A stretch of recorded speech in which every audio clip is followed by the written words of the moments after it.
결국 위드 코로나를 시행한 지가 한 달 보름밖에 안 돼서 결국 아래도 코로나로 돌아가고 말았습니다. 결국 다시 거리두기를 재시행을 한 것이죠. 그래, 더군다나 해외에서는 기존의 델타보다도 훨씬 확산 속도가 빠르고 더 치명적인지는 아닌지는 아직 완전히 밝혀진 바는 없지만 오히려 델타보다는 치명률이 약하다는 전망이 우세하긴 합니다. 따라서 다시 세계는 국경을 봉쇄를 하기 시작을 했는데, 그럼에도 불구하고 이미 영국에서는 오미크론 확진자가 누적 4만 명대를 기록하고 하루에만 2만 명이 넘게 발생을 했다고 합니다. 그런데 어찌된 연문인지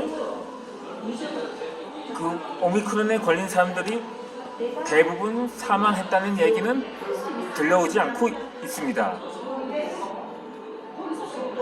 왜냐하면 지금까지 밝혀진 통계에 의하면 오미크론으로 인한 사망자는 지금까지 달랑 1명 정도에 불과하다는 거죠. 그래서 말인데, 혹시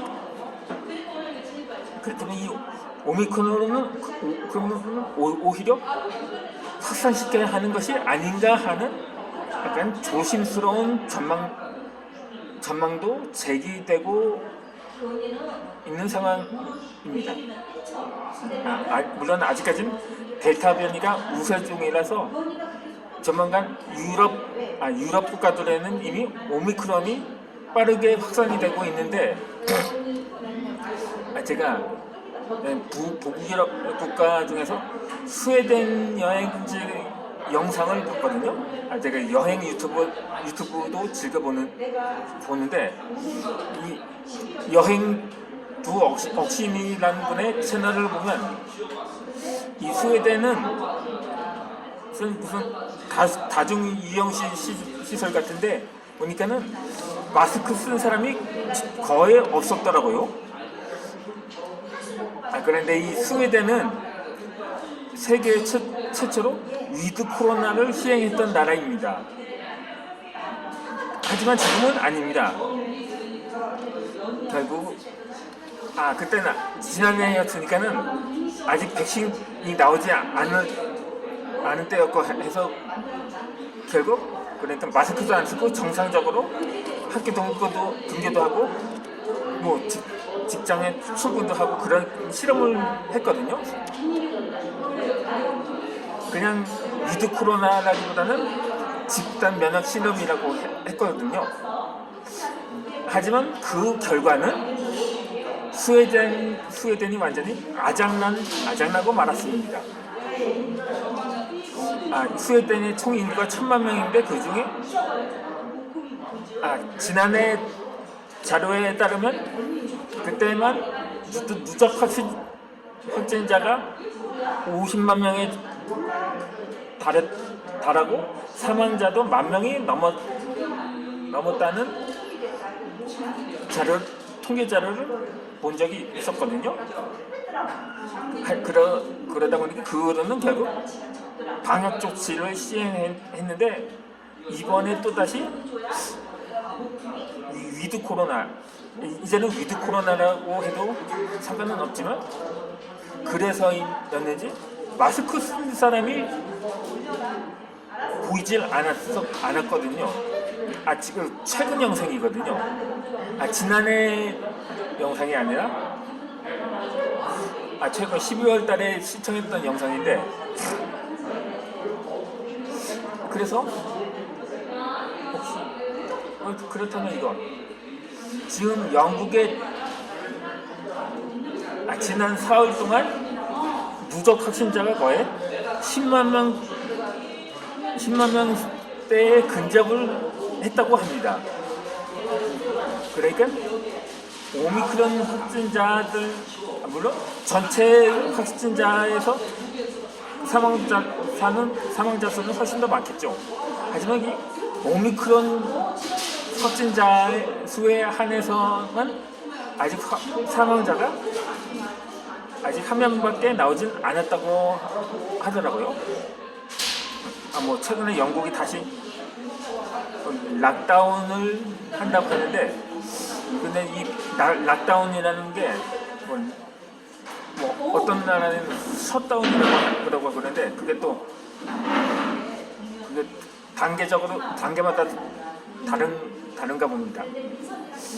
지금까지 유럽 국가들 대부분이 전면 봉쇄를 했다가 뭐 하루에 막 10,000명씩 나오고 그러니까는 이제 부분종 봉쇄로 약간 좀 완화를 했는지, 그래도 녹다운이라고 뭐 흔히 녹다운 되었다고 흔히 말을 하는 것처럼 말입니다. 어찌되었든 우리나라가 하루에 7,000명이 확진이 되는데 사망자가 거의 뭐 100명 가까이 나와 뭐 90명대라고 하니까는, 그런데 영국은 최다 확진자가 7만 명대인데, 그 중에 오미크론 확진자에 한해서만 그것을 통계자료로 보면은 확진자 수에 비해서 사망자 수가 거의 뭐 없다시피 할 수도 있을 것입니다. 그렇다면 이거 차라리 아직 우리나라에서는 델타 변이가 우세종이긴 하지만, 물론 우리나라에서 오미크론 확진자가 100명을 넘었으니까 누적으로 그 중에서 사망자는 아직 나오지 않았다고 합니다. 그래서 이것이 정말 그냥 단순 감기인지, 그것도 변이가 50종이나 된다고 하는데, 그리고 또 영국에서 오미크론 사망자는 동성애자라고 합니다. 이 오미크론이 에이즈균과 연관성이 있다고 하니까, 그래서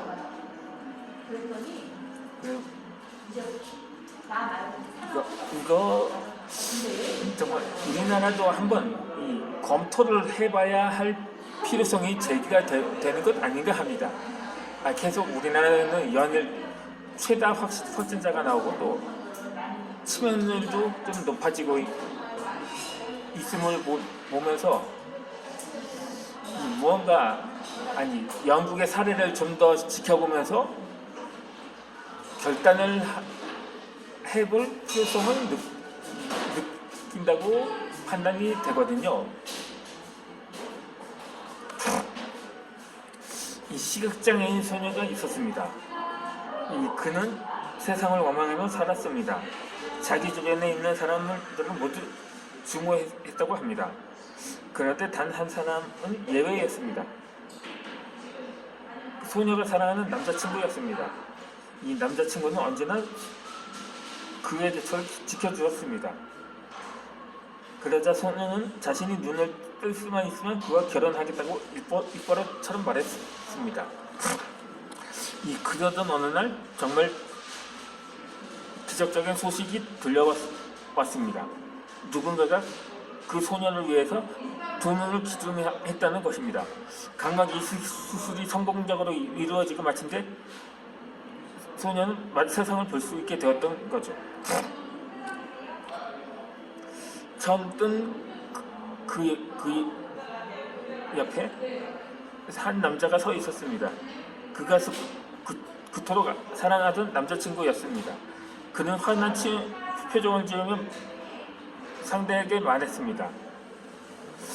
이제 나와 결혼을 해주겠니? 하면서 사실상 프로포즈를 했는데, 남자친구의 얼굴이 눈이 보이지 않았었던 것입니다. 남자친구가 그 소녀를 위해서 기꺼이 시각 장애인이 된 것이었죠. 그러자 그는 남자친구의 청혼을 냉정하게 뿌리쳤습니다. 그가 눈물을 흘리며 애원했지만 아무 소용이 없었습니다. 결국엔 남자친구가 떠나고 며칠 뒤 그녀에게 편지 한 통이 도착했는데 그 서문에는 이렇게 쓰여져 있었습니다. 내 두 눈만은 언제까지나 아끼고 사랑해달라고 말입니다.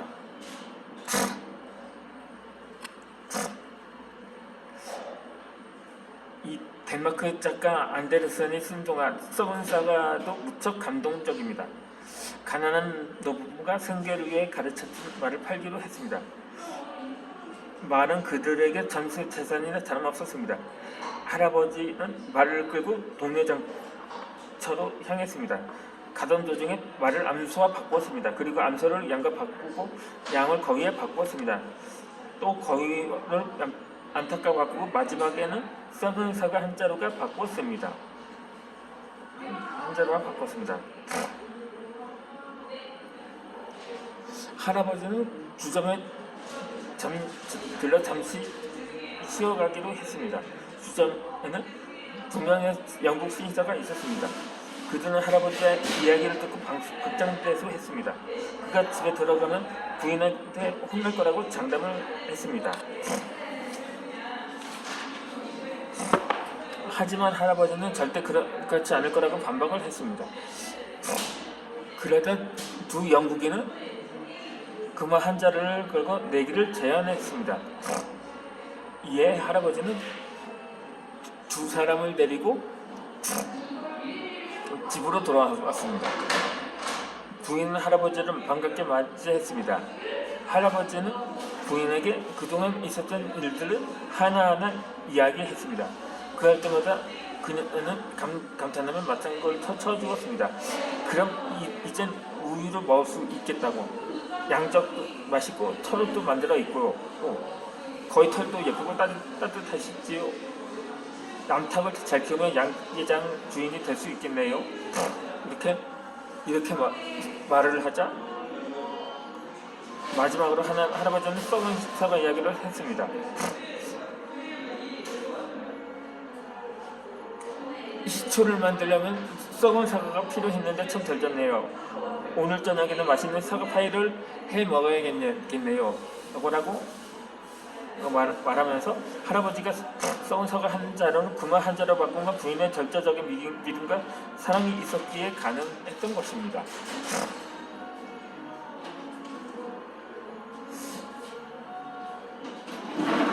방정식은 어떤 문자가 특정한 값을 가질 때만 성립합니다. 반면에 항등식은 식에 포함한 문자에 어떤 값을 넣어도 늘 성립하면 등식입니다. 그러니 사랑은 방정식이 아니라 항등식이어야 합니다.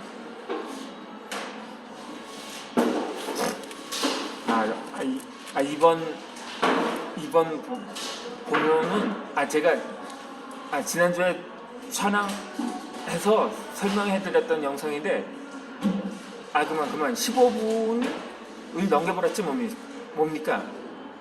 계속 설명에 집중을 하다 보니까는 그래서 이게 처음부터 다시 할 수도 없고 그냥 스마트폰의 형식상 이것은 이전의 영상을 이어서 제가 설명해 드린 것으로 판단을 하시길 바랍니다. 그러면 이어서 영상을 설명해 드리도록 하겠습니다.